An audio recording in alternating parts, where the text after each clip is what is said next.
শুভ সকাল বন্ধুরা, আশা করি তোমরা সবাই ভালো আছো যে যেখানেই আছো। আর আমিও ভালো। তো সকাল সকাল দেখো, এখন আমি কিন্তু বাসি আসি কাজ সেরে নাইটি চেঞ্জ করে কিন্তু ঘরে চলে আসলাম, মানে রান্নাঘরে আর কি। তো রান্নাঘরে এসে যে থালা বাসনগুলো যেহেতু আগে মেজে রেখে দিয়েছি, তো সেইগুলো আর কি এখন আর কি গোছাবো। তো আগে ওইদিকে আগে ডালটাকে বসিয়ে দিলাম, মানে আজকে ডাল করব, তো সেই কারণে ওইদিকে যে ডালটাকে বসিয়ে দিলাম। তো ডালটা বসিয়ে দিয়ে এদিকে হচ্ছে গিয়ে মানে আর কি থালা বাসনগুলো সব কিছু এখন গোছাচ্ছি, এগুলো গুছিয়ে মানে রান্না তো বসাতে হবে। সকাল সকাল করে যেহেতু রান্না আমি বসাই, জানোই তো তোমরা, যেহেতু আমি মানে আমার বর যেহেতু যায় কাজে, মানে বরমশাই আর কি, তো বরমশাইয়ের জন্য তোমাকে প্রত্যেকদিন 9টা 10টার মানে 9টার মেনলি প্রত্যেক দিন আমাকে কিন্তু 9টার মধ্যে রান্না বান্না কমপ্লিট করতেই হয়। কারণ ও যেহেতু ভাত নিয়ে যায়, আবার আমি ভাত টাত মানে গুছিয়ে টুচিয়ে একটু রেখে দিই, একটু ঠান্ডা ঠান্ডা করে দিই, না তো যেহেতু মানুষরা মানে দুপুরবেলা খাবে, যেহেতু নষ্ট হয়ে গেলে গরমকালের দিনে। আর এখন তো গরম পড়ছে মারাত্মক, মানে লেভেলেরই গরম পড়ছে, সেই কারণেই আর কি। তো মানে আমি অত বেরোয় 10টার সময়, আর আমি 9টার মধ্যে রান্নাবান্না গুছিয়ে গেছিয়ে ভাত টাত ঠান্ডা করে তারপরে আর কি ওকে দিই। তো এই দেখো থালা বাসনগুলো কিন্তু আমি জলগুলো ফেলে সব কিন্তু এখন গুছিয়ে রেখে দিলাম এদিকে। তো দিয়ে এইবারে আমি কিন্তু এখন মানে হাঁড়িটা নিয়ে যাবো চাল আনতে আর কি, মানে চাল নিয়ে এসে ধুয়ে বসিয়ে দেবো। আর এদিকে তো ডালটা বসিয়ে দিয়েছি। তো দেখি আর কি কি রান্না করি আজকে আপাতত। আর এদিকে আমার বরমশাই আমি চাল আনতে গেছি, তারপরে আমার বরমশাই এসেছিলো রান্নাঘরে। তো রান্নাঘরে এসে দেখি ও গোলা রুটি আর কি বানিয়েছে। তো আমি এদিকে আবার চা বসিয়ে দিলাম ফট করে, যেহেতু সকালবেলার টিফিনটা তাহলে আজকে গোলা রুটি আর চা হয়ে যাবে। তো এর জন্যই আর কি, মানে রোজই তো চা বিস্কুট খাওয়া হয়, তো ভাবলাম কি ও যখন করে দিয়েছে তো ভালো হয়েছে একদিক দিয়ে। তো এদিকে দেখো তারপরে কিন্তু এদিকে হচ্ছে কি মানে এঁচোড় রান্না করছে আজকে আবার। ডাল এঁচোড়, মানে এঁচোড় চিংড়ি মাছ দিয়েই করছি, আলু দিয়ে আর চিংড়ি মাছ দিয়ে। দেখো কত সুন্দর মানে কালারটা লাগছে, ভালোই লাগছে বেশ। আর খেতে কিন্তু দারুণ হয়েছিল, কারণ এর মধ্যে আমি বেশ অনেক চিংড়ি মাছ দিয়েছি আজকে। অন্যদিন করি মানে অল্প অল্প চিংড়ি মাছ দিই, 100 কি 200, আর আজকে প্রায় 400 মতো চিংড়ি মাছ নেওয়া হয়েছিল। তো সবটাই আর কি দিয়ে রান্না করছি, কষাচ্ছি এখন আর কি। তো মানে মানে এত সুন্দর টেস্টি হয়েছিল না, খেতে দারুণ হয়েছিল। তো এখন কষানো প্রায় হয়ে গেছে চিংড়ি মাছ দিয়ে আর কি, এঁচোড়টা রান্না প্রায় কমপ্লিট। তো এখন জল দিয়ে আপাতত ঢাকা দিয়ে রাখবো। তো এরপরে আর কি ঘি আর গরম মশলাটা দিয়ে লাবিয়ে নেব।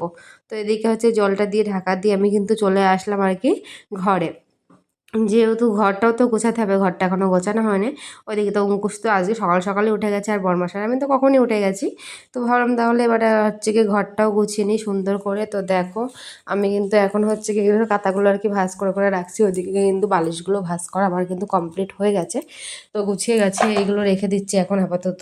তো এগুলো গুছিয়ে গেছে, এরপরে কিন্তু এখনও অনেক কাজই রয়েছে। তো এদিকে আর একটা যেহেতু কাঁথা রয়েছে, তো সেই কাঁথাটাও আর কি গুছিয়ে রাখছি। আর এখন যেহেতু মানে এতটাই গরম পড়ে গেছে, এর জন্য না এখন আর মশারিটা আর টাঙায় না। কারণ হচ্ছে কি মানে মশারি টাঙালে না হাওয়াটা একটু কম যায়, কারণ রাত্রিবেলা যেন গরম লাগে বেশি। তো সেই কারণেই এখন আর কি মশারিটা টাঙানো আর কি বন্ধ রেখেছি কটা দিন।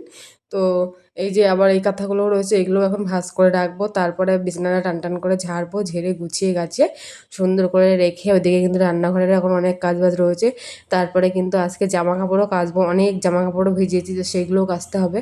এই দেখো বলতে বলতে কিন্তু আমি চলে এসেছি মানে জামা কাপড় কেচে কুচে একেবারে ছাদে সব কিছু মেলে দিয়ে চলে এসেছি। আর এইদিকে আমার ছেলের কাণ্ড দেখো আর শোনা, আমি বললাম কি বাবা তুমি একটু বালতিটা নিচে নিয়ে চলো তো, আর এদিকেও মাথায় করে নিয়ে আসে। ওর কাণ্ড দেখে তো আমি হেসে হেসে পাগল হয়ে গেলাম। তো যাই হোক, তারপরে এখন চলে এসেছি রান্নাঘরে, যেহেতু সকালবেলা রান্না বান্না করা হয়েছে, মানে খাওয়া দাওয়া তো হয়ে গেছে সকালবেলা কমপ্লিট, মানে সকালের খাওয়া দাওয়া প্লাস হচ্ছে রান্না বান্নাও তো হয়েছে। তো সেসব তো আমি কিছুই গুছাইনি। তো এখন হচ্ছে যে রান্নাঘরটা মুছবো ভালো করে। তো মুছে আর কি, আর এই যে হচ্ছে থালা বাসনগুলো যেহেতু মেজে ঘষে নিয়ে এসেছি, তো সেগুলো আর কি জল ফেলে ফেলে এগুলো আর কি উপর করে রেখে দেবো। আর বর্মার সাথে চলে গেছে কাজে, এদিকে কিন্তু আমি মানে এক ফাঁকে আর কি মার ওখানেও গেছিলাম। তো সেটা হয়তো আমি ভিডিও করিনি, কারণ মার ওখানে গিয়ে যেহেতু আমি অনেকটা ভিডিও করি না, ওখানে গিয়ে যেহেতু মানে ঝটপট যাই, গিয়ে যে কাজগুলো করার মতো সেগুলো করি। আর আমার বোন যেহেতু রয়েছে, এই জন্য আর কি চাপটা একটু কম আছে। ও চলে গেলে তখন তো আমাকে মানে এই বাড়িতেও সামলাতে হবে প্লাস ও বাড়িতেও সামলাতে হবে। তো এর জন্য ও রয়েছে বলে তো আমি মানে কোনো রকম বিসলি টেসলিগুলো কেটে গরুরে খেতে মেতে দিয়ে ঝাড়ঝুড় দিয়ে চলে আসি। আর তারপরে বোন রয়েছে, বাদ বাকিটা ও করে ফেলে, এর জন্য অতটা অসুবিধা হয় না। তো দেখো দিয়ে কিন্তু আমি থালা বাসনের থেকে জল টল ফেলে দিলাম সব। তো ফেলে দিয়ে এগুলো কিন্তু এখন আমি সব কিছু গুছিয়ে রাখছি, সব কিছু তো গুছিয়ে রেখে এবারে আর কি রান্নাঘরটা ভালো করে আর কি মুছবো এখন। তো রান্নাঘরটা মুছলে আপাতত মানে মানে রান্নাঘরের কাজটা আর কি কমপ্লিট হয়। তারপরে এখনও তো ঘর বাড়ি ঝাড় দেবো, চান করবো, পুজো টুজো দিতে হবে, এখনও প্রায় অনেক কাজ রয়েছে। মানে এইসব কাজ করতে করতে আমি এক ফাঁকে আর কি সাইকেলে চলে গেছিলাম। আর যেহেতু আমার বাপের বাড়িটা কাছে, এর জন্য না প্রবলেমটা একটু কমই হয়। মানে যেহেতু আর কি মানে সাইকেলে মানে মনে করলেই চলে যাওয়া যায় এরকম আর কি, একদমই তো কাছে আমার বাপের বাড়িটা। তো আর কি এর জন্য আর কি কাজ বাজ করতে করতে আর কি এক টাইমে আমি চলে গেছিলাম। তো ওখানে গিয়ে আর কি অঙ্কুশকে আবার রেখে এসেছিলাম, মানে সন্ধ্যেবেলা আজকে গিয়ে আর কি নিয়ে এসেছিলাম। তো সকালবেলা আমি যেহেতু গেছিলাম তো তখনই আর কি ওকে রেখে তো চলে এসেছিলাম। মা বলছিল ও থাকুক, ওর ভাইরা রয়েছে খেলা করবে তো থাকুক। তো সেই কারণে আমি ভাবলাম তাহলে ও যখন থাকবে থাকুক, তাহলে আমি বাড়িতে গিয়ে ভালো মতো আর কি কাজ টাজগুলো গুছিয়ে করতে পারবো। তো সেইভাবেই ওকে রেখে কিন্তু আমি চলে এসেছিলাম আর কি। তো এদিকে কিন্তু দেখো রান্নাঘরটা কিন্তু মুছে নিলাম, দেয়াল টিয়ালগুলো আর কি, যেহেতু রান্না হয়েছে। তো আর কি ওই যে ছিটা ছিটা আর কি তেল চিটা পড়ে থাকে না, কেমন যেন একটা লাগে। আবার এদিকে যেহেতু চতুর্মাসের শেষের দিকে এদিকে আবার একদিন ঝুলও ঝাড়তে হবে, ভাবছি কি আজকে যেহেতু শনিবার তো আজকে তো আর ঝাড়তে পারবো না, দেখি কালকে রবিবার, কালকে যদি টাইম পাই তো ভালো, না তো সেই সোমবার দিনই ঝাড়তে হবে। কারণ কালকে আবার বোন বাড়ি চলে যাবে, একটা চাপ রয়েছে, দেখা যাক কী হয়। তো সবটাই শেয়ার করবো তোমাদের সাথে। তো তারপরে দেখো কাজ বাজ সেরে কিন্তু আমি স্নান করে নিয়েছি। আর স্নান করে এদিকে দেখো আমি কিন্তু ঠাকুরকেও পুজো দেওয়া কিন্তু আমার কমপ্লিট এদিকে। তো দিয়ে এখন হচ্ছে গিয়ে মানে একটু 5-10 মিনিট মতো বসবো, তারপরে ঠাকুর ঘরে থালা বাসনগুলো লাবাবো, লাবিয়ে তারপরে আর কি ভাত টাত খেয়ে একটু জাস্ট শোবো আর কি।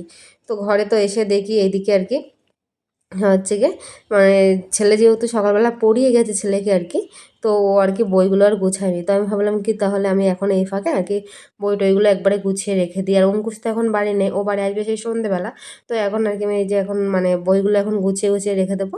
আর এদিকে কিন্তু আমার খাওয়া দাওয়াটা তো পুরো কমপ্লিট হয়ে গেছে। তো কী কী রান্না করেছি তোমাদেরকে তো দেখিয়েছি, এর জন্য দুপুরবেলা আর দেখালাম না। তো এদিকে এই যে এখন বইগুলো এখন গোছাচ্ছি। তো বইগুলো গুছিয়ে জাস্ট একটুখানি মানে দুপুরবেলা না শুলে নয়, আর গরমকালের দিনে মানে দুপুরবেলা একটু না শুলে না ভালো লাগে না, কেমন যেন একটা লাগে। তো সেই কারণে দুপুরবেলা একটুখানি জাস্ট শোবো আর কি। এগুলো মানে ভাবছি কি খাটটা ভালো করে আগে গুছিয়ে নিই, গুছিয়ে গেছে ব্যাস 10-15 মিনিট মতো একটু শোবো, তারপরে উঠবো, উঠে আর কি বিকেলের যে কাজ বাজগুলো আর কি থাকে, ঘর বাড়ি ঝাড় দেওয়া, উঠোন ঝাড় দেওয়া, জামা কাপড় তোলা, তো সেই সব কাজ বাজ কমপ্লিট করে সন্ধ্যেবেলা আর কি অঙ্কুশকে আনতে যাব। আর সন্ধ্যেবেলা আনতে গিয়েই তো আজকে ভাবলাম কি একটু চাউমিনও নিয়ে আসি। তো 2 প্লেট চাউমিন নিয়ে এসেছিলাম, 1 প্লেট ওই বাড়িতে দিয়ে এসেছি আর কি, যেহেতু বুনটুন রয়েছে। আর 1 প্লেট আমি বাড়িতে নিয়ে চলে এসেছি। তো এই যে এখন আমি আর অঙ্কুশ আর কি মানে সন্ধ্যেবেলার টিফিনে আজকে হচ্ছে গিয়ে চাউমিন খাবো। তো ভিডিওটা কেমন লাগলো, ভালো লাগলে আর কি লাইক কমেন্ট শেয়ার করো। টাটা বাই বাই, দেখা হচ্ছে নতুন কোনো ভিডিওর সাথে। ততক্ষণ তোমরা সবাই ভালো থেকো, বাই।